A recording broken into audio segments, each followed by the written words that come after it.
नमस्कार, आप देख रहे हैं इंडिया टीवी। आपके साथ मैं हूं मीनाक्षी जोशी और बुलेटिन की शुरुआत प्रधानमंत्री मोदी के मिशन बंगाल से कर रहे हैं।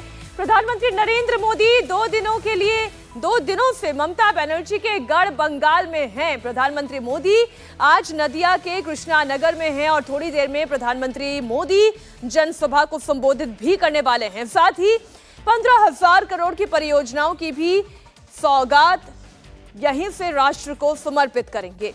पीएम मोदी नदिया के कृष्णानगर सीट पर पहुंचे हैं, जहां से टीएमसी की महुआ मोइत्रा सांसद थी, लेकिन कैश फॉर क्वेरी मामले में उनकी संसद की सदस्यता रद्द कर दी गई।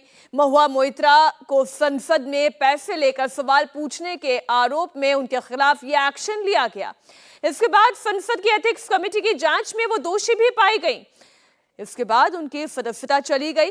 प्रधानमंत्री मोदी आज उसी महुआ मोइत्रा के संसदीय क्षेत्र में हैं, जहां से वो सांसद रही थी।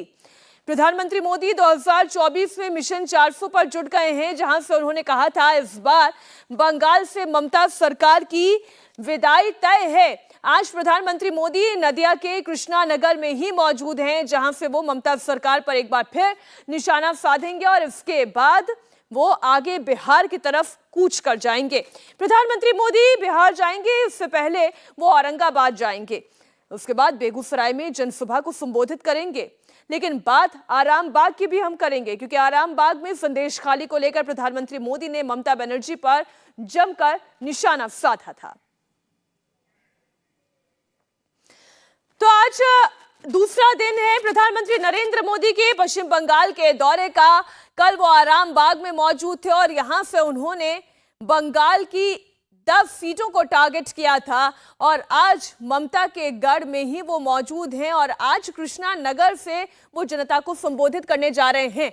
अब हम एक एक करके आपके सामने सर्वे रखेंगे अपने 2 दिनों के बंगाल दौरे पर, क्योंकि प्रधानमंत्री नरेंद्र मोदी की नजर उन 42 सीटों पर है पश्चिम बंगाल की, जहां से बीजेपी अपने पूर्वोत्तर की तरफ उस बड़े टारगेट को अचीव करने की, 400 पार के टारगेट को अचीव करने की तैयारी में है। कल वो आराम बाग थे, लेकिन आज वो कृष्णा नगर में हैं।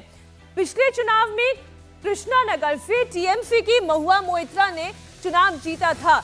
महुआ मोइत्रा यहां से जीती, जिन्हें बाद में संसद से बाहर कैसे निकाला गया वो पूरी क्रोनोलॉजी मैंने आपको बताई। लेकिन इंडिया टीवी सीएनएक्स का सर्वे क्या कहता है वो आपको बताते हैं। कृष्णा नगर से कौन बाजी मारेगा, तो इस वक्त पूरी टैली आपके सामने है और कृष्णा नगर में आपको ये रंग भगवा दिखाई देगा, यानी कि कृष्णा नगर सीट पर सीएए का असर दिख सकता है। कृष्णा नगर चूंकि बांग्लादेश की सीमा से लगी हुई सीट है। 71 की जंग के समय पूर्वी पाकिस्तान से भारी संख्या में शरणार्थी आकर इसी कृष्णा नगर में उन्होंने शरण ली थी, जिन्हें अब तक यहाँ की नागरिकता नहीं मिली। लेकिन जैसे ही सीएए नोटिफाई होता है तो उन तमाम हिंदू शरणार्थियों को नागरिकता मिल सकती है जो कृष्णा नगर में वर्षों से रह रहे हैं, लेकिन यहाँ के नागरिक नहीं कहलाते हैं। ये बीजेपी के लिए एक और प्लस पॉइंट होगा। सीएए नोटिफाई होने से पहले का ओपिनियन पोल ये कहता है कि ये सीट बीजेपी जीत रही है, क्योंकि यहाँ कृष्णा नगर में आपने देखा भगवा रंग दिखाई दे रहा है। अब कृष्णा नगर के बाद बात करते हैं अगली सीट बशीरहाट की। यहाँ पर आपको नीला रंग दिखाई दे रहा है, क्योंकि ये सीट टीएमसी जीतती हुई नजर आ रही है। इसके पीछे कारण क्या है?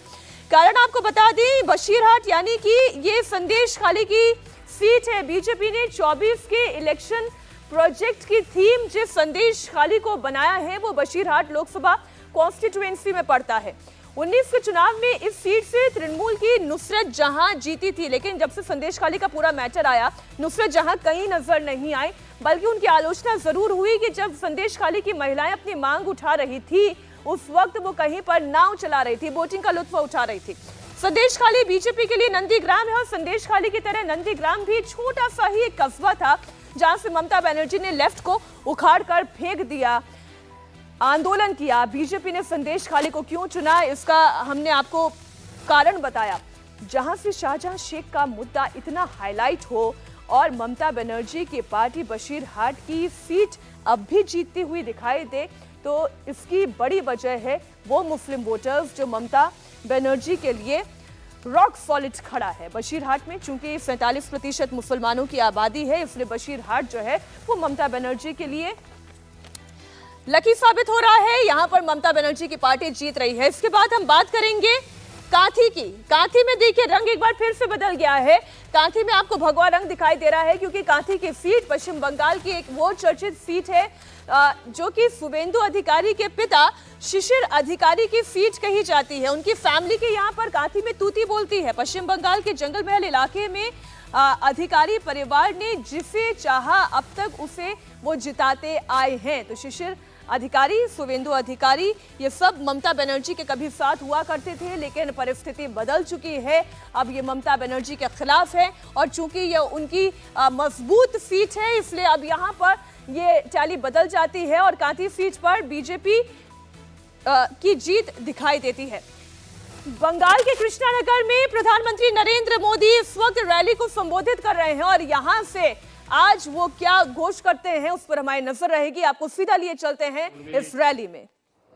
रेलवेज, एयरवेज और वाटरवेज की आधुनिक कनेक्टिविटी के लिए काम कर रही है।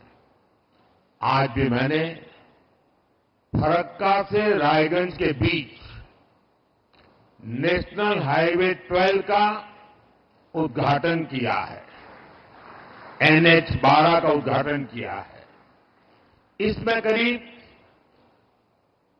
2000 करोड़ रुपए 2000 करोड़ रुपए खर्च किए गए हैं। इस हाईवे से बंगाल के लोगों के लिए यात्रा की रफ्तार बढ़ेगी। फरक्का से रायगंज तक का जो पूरा सफर है वो 4 घंटे से घटकर आधा हो जाएगा।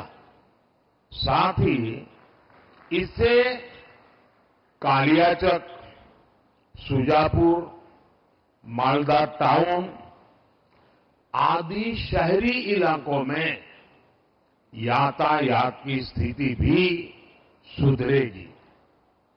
जब परिवहन की रफ्तार बढ़ेगी तो औद्योगिक गतिविधियां भी तेज होगी। इसी इलाके के किसानों को भी फायदा पहुंचेगा। साथियों, इंफ्रास्ट्रक्चर के दृष्टिकोण से रेल पश्चिम बंगाल के गौरवशाली इतिहास का हिस्सा है, लेकिन इतिहास की जो बढ़त बंगाल को हासिल थी, आजादी के बाद उसे सही ढंग से आगे नहीं बढ़ाया गया। यही कारण है कि तमाम संभावनाओं के बावजूद बंगाल पीछे छूटता गया। पिछले 10 वर्षों में हमने उस खाई को पाटने के लिए यहां के रेल इंफ्रास्ट्रक्चर पर बहुत जोर दिया है। आज हमारी सरकार बंगाल के रेल इंफ्रास्ट्रक्चर के लिए पहले के मुकाबले 2 गुने से भी ज्यादा रुपए खर्च कर रही है। आज भी मैं यहां एक साथ भारत सरकार की 4 रेल परियोजनाओं को बंगाल को समर्पित कर रहा हूं। ये सभी विकास कार्य आधुनिक और विकसित बंगाल के हमारे सपनों को पूरा करने में अहम भूमिका निभाएंगे। मैं इस समारोह में और अधिक आपका समय लेना नहीं चाहता हूं, क्योंकि बाहर 10 मिनट की दूरी पर ही विशाल मात्रा में बंगाल की जनता जनार्दन इस कार्यक्रम में शरीक होने के लिए बैठी हुई है। वो मेरा इंतजार कर रही है और मैं भी वहां खुले मन से जम करके बहुत कुछ कहना भी चाहता हूं और इसलिए अच्छा होगा कि मैं सारी बातें वहीं पर बताऊं। यहां के लिए बस इतना काफी है। एक बार फिर आप सभी को इन परियोजनाओं के लिए बहुत बहुत बधाई देता हूं। चूंकि ये कार्यक्रम सरकारी था और यहां से कुछ प्रोजेक्ट्स का उद्घाटन करना था, इसलिए प्रधानमंत्री मोदी यहां से ज्यादा नहीं बोले। लेकिन अब से थोड़ी देर में जब वो बड़ी जनसभा को संबोधित करेंगे तो वो 400 प्लस के टारगेट के लिए किस तरीके से ममता बनर्जी की सरकार को अटैक करते हैं ये आप जरूर देखेंगे। लेकिन हम बात कर रहे थे हमारे सर्वे की, इंडिया टीवी के सर्वे की, जिसके मुताबिक अब हम बात करेंगे तुमलुक की। तो तुमलुक आप देख रहे हैं यहाँ पर तुमलुक जो है वो कांथी के बगल वाली ही सीट है और यहाँ से शुभेंदु अधिकारी के भाई दिव्येंदु अधिकारी सांसद हैं। दिव्येंदु ने भी चूंकि बीजेपी ज्वाइन कर ली थी, आप जानते हैं, इसलिए ये सीट भी बीजेपी जीती हुई नजर आ रही है। बात होगी डायमंड हार्बर की भी। डायमंड हार्बर ममता बनर्जी के भतीजे और तृणमूल के जनरल सेक्रेटरी अभिषेक बनर्जी की सीट है। एक और सीट डायमंड हार्बर की हम बात कर रहे हैं। डायमंड हार्बर जो कि अभिषेक बनर्जी की सीट है, 2014 में वो यहाँ के सांसद चुने गए थे। डायमंड हार्बर सीट तृणमूल के लिए क्योंकि सेफ मानी जाती है, यहाँ 50% से अधिक मुसलमान वोटर हैं और अभिषेक बनर्जी केंद्रीय जांच एजेंसी के इस वक्त जांच के घेरे में हैं, लेकिन अब तक वो जेल जाने से बचे हुए भी हैं। ये भी सच है, वो जेल जाएंगे या संसद जाएंगे। ओपिनियन पोल तो ये कहता है कि डायमंड हार्बर सीट उन्हें संसद पहुंचा रही है। हमें रुकना होगा एक छोटे से ब्रेक के लिए। चलिए ब्रेक लेने से पहले एक सीट की और बात कर लेते हैं। बहरामपुर जो कि दक्षिण पूर्वी बंगाल की सीट है, जहां से अधीर रंजन चौधरी जीतते आए हैं। वो पिछले 25 साल से बहरामपुर के सांसद हैं। उनके पॉलिटिकल करियर का बहरामपुर ही पावर सेंटर है। इस इलाके के दबंग नेता के तौर पर अगर पूरे पश्चिम बंगाल को ही आप देख लें तो एकमात्र अधीर रंजन चौधरी ही हैं जो फ्लैग बियरर हैं कांग्रेस पार्टी के। इवन जब वहां पे विधानसभा चुनाव थे तो अकेले कांग्रेस पार्टी के लिए प्रचार करते हुए केवल वही नजर आए थे।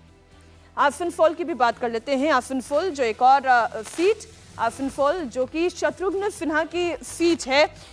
शत्रुघ्न सिन्हा 2019 के चुनाव में बाबुल सुप्रियो जो कि इस टिकट पर जीते थे। पश्चिम बंगाल विधानसभा चुनाव के वक्त उन्होंने अपने पद से इस्तीफा दे दिया था। उपचुनाव हुए तो शत्रुघ्न सिन्हा जीत गए।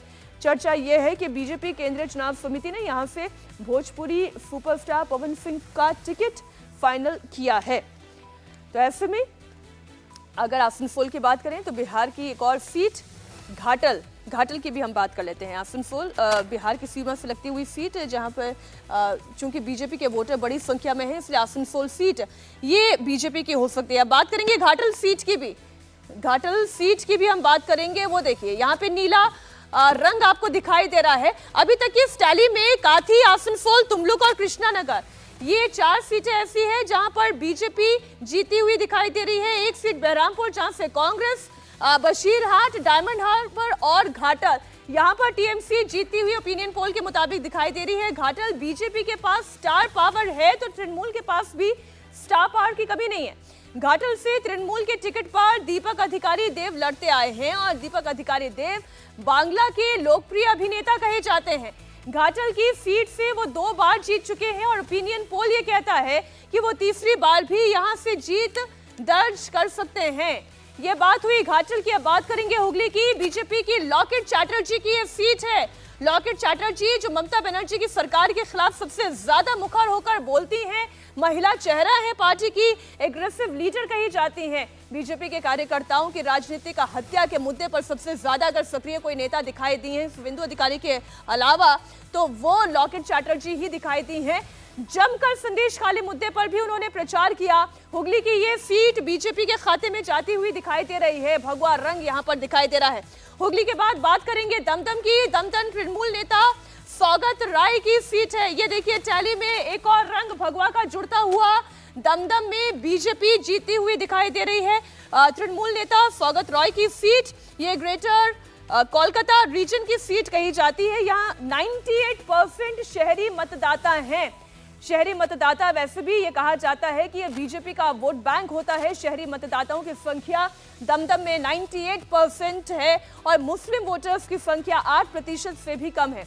ओपिनियन पोल के मुताबिक ये सीट ममता बनर्जी के हाथ से जानी तय नजर आ रही है। इसके बाद बात करेंगे हम जंगीपुर सीट की।